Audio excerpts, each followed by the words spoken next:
Hello bachcho, let's see this question. This question says, a car moves on a circular road describing equal angles about the center in equal intervals of time. तो यहाँ पे हमें क्या दिया हुआ है कि एक कार सर्कुलर रोड पे मूव कर रही है और equal angles equal interval of time में कवर हो रहे हैं यानी कि d theta by d t अगर हम देखें which is equal to omega ये क्या है कांस्टेंट ठीक है विच ऑफ कांस्टेंट इसको सही से लिख लेते हैं हमारे पास यहाँ पे एंगुलर वेलोसिटी कांस्टेंट आ गई which of the following statements about the velocity of the car are not true velocity is constant पहली स्टेटमेंट में दिया हुआ है v is equal to omega r आ जाएगा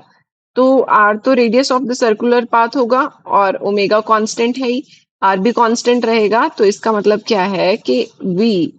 कांस्टेंट हो जाएगी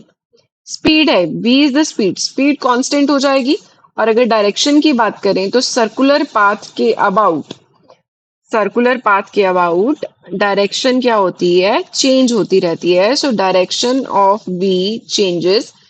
क्योंकि v क्या है हमारे पास वेक्टर क्वांटिटी है तो इसका magnitude as well as direction दोनों काउंट होंगे तो वेलोसिटी इज वेरिएबल बोला जाएगा क्योंकि डायरेक्शन चेंज हो रही है वेलोसिटी इज वेरिएबल ठीक है तो यहाँ पे हम बोल सकते हैं कि वेलोसिटी कांस्टेंट कहना गलत स्टेटमेंट है हमें not true statement he find करनी है magnitude of velocity is constant but the direction changes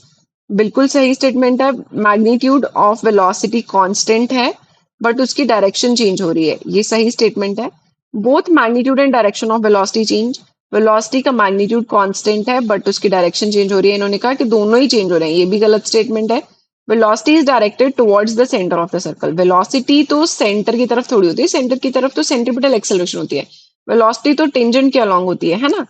तो यहाँ पे ये भी गलत स्टेटमेंट हो गई तो हमें क्या फाइंड करना था कि कौन सी स्टेटमेंट्स गलत है ए ऑप्शन गलत है सी ऑप्शन गलत है डी ऑप्शन गलत है तो आंसर होगा ए सी एंड डी ठीक है I hope you understood it well thank you